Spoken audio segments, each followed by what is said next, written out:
Hello, here's the news at this hour on Tstv. I'm Kende Duritilu. Here are some major headlines. 333 Kankara students regain freedom from abductors. Oyo seeks to establish enterprise and employment trust fund. Kenyan senators uphold Nairobi governor's impeachment. And Lewandowski beats Ronaldo Messi to FIFA's award. The news in details. The 333 boys of Government Science Secondary School, Kankara, Katsina State, regained their freedom last night. They were abducted when bandits invaded the school a week ago. Secretary to the State Government, Mustafa Inua, confirmed the release of the boys in a statement. He said they were being transported from the Zamfara State Forest, where they were taken by their abductors to the government house in Katsina, from where they would be made to undergo medical examination before being handed over to their parents and guardians. Governor Aminu Masari told newsmen during an interview last night that the boys would be reunited with their families today. Masari said the government would increase security personnel to the schools to avert a reoccurrence. Meanwhile, thousands of applicants who were shortlisted by the Nigerian National Petroleum Corporation to fill positions for the experienced cadre have written an open letter to the President, Muhammadu Buhari, alleging foul play. The applicant said while those who applied as graduate trainees had already been employed, others who applied for the experienced category had not been contacted by the NNPC since June 2019 when they sat for the exams. The applicant said the seamless communication and engagement from the NNPC management at the initial stages were commendable, but things began to change after Kyari took over, as no one communicated with them any longer. However, the applicant said several attempts by civil society organizations to get the NNPC to complete the exercise proved abortive, while advertorials and open letters to Kyari were ignored. The Oyo State government is set to address the high rate of unemployment among youth and improve entrepreneurship. To achieve this, a bill to seek for the establishment of the Oyo State Enterprises and Employment Trust Fund, which will provide financial support for the youth to boost their entrepreneurial activities, has passed through second reading at the floor of the House. The bill was sponsored by Honorable Seyi Adisa, representing Afijo State constituency in the House of Assembly. While speaking on the bill during plenary, Honorable Seyi Adisa said medium, small and micro businesses owners were the expected beneficiaries of the fund, as it would enable them to access loans and other support they require. The Speaker, Honorable Adibo Ogundoyin, said the trust fund would help solve the problem of youth unemployment and will equally promote small businesses and companies.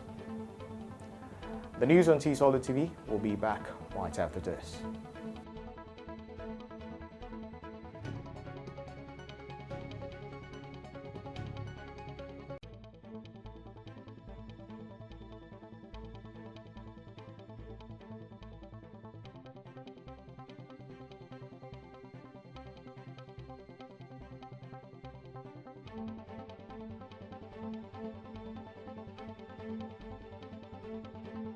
Welcome back, and now to some foreign stories. The governor of Kenya's capital, Nairobi, Mike Sonko Buvi, has been removed from office after the Senate upheld his impeachment by the Regional Assembly.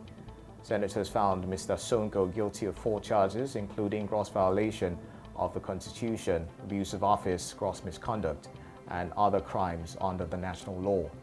Among allegations filed against him by Nairobi country legislators were accusations of using public monies to fund his daughter's trip to New York in 2018 and misuse of bursary funds for underprivileged children in Nairobi. Mr. Sonko, known for his flashy lifestyle and clothes that include gold jewelry, denied the charges, claiming he was a victim of corrupt cartels in Nairobi, which are fighting his attempts to stop public looting. A second coronavirus vaccine is nearing emergency approval in the U.S. after it was endorsed by a panel of experts. The head of the Food and Drug Administration, FDA, said his agency would move quickly to authorize the Moderna vaccine, allowing the company to begin shipping millions of doses. It comes days after the U.S. began its largest ever immunization campaign with the rollout of the Pfizer/BioNTech jab. The US has recorded more COVID-19 cases and deaths than any other country. And in sports, Poland and Bayern Munich forward Robert Lewandowski has won the FIFA Best Men's Player of the Year for 2020, beating Barcelona's Lionel Messi and Juventus's Cristiano Ronaldo to the award. Lewandowski joins Luka Modric in 2018 as the only player other than Lionel Messi and Cristiano Ronaldo to have won the FIFA's Men's Player of the Year since 2008. Manchester City and England defender Lucy Bronze won FIFA Best Women's Player of the Year as the first male or female player from England to land the honour from FIFA. Liverpool boss Jurgen Klopp was also named Coach of the Year for the second time. He also won it in 2019, making him the first man to win the award twice, while Netherlands manager Sarina Wiegman was given the Women's Coach of the Year award, also for the second time, joining Jill Ellis and Sylvia Need as the only multi-time female winners. Still in sports, Paris Saint-Germain are hoping to have Neymar back in time for their top-of-the-table clash at Lille on Sunday, as the Brazil superstar looks to have recovered quicker than expected from what looked like a bad ankle injury. Coach Thomas Tuchel said, "For Neymar, we'll do everything," after Wednesday's 2-0 win over struggling Lorient, which put the champions second and keeps them just a point behind league leaders Lille. Neymar had already revealed the injury, which came after a rough Thiago Mendes tackle during last weekend's 1-0 home loss to Lyon was not as bad as initially thought. However, such a speedy return still seemed unlikely until Tuchel revealed he could yet feature at the Stade Pierre-Mauroy. With that, we've come to the end of the news. A recap of the headlines. 333 Kankara students regain freedom from abductors. Oyo seeks to establish enterprise and employment trust fund. Kenya senators uphold Nairobi governor's impeachment. And Lewandowski beats Ronaldo Messi to FIFA's award.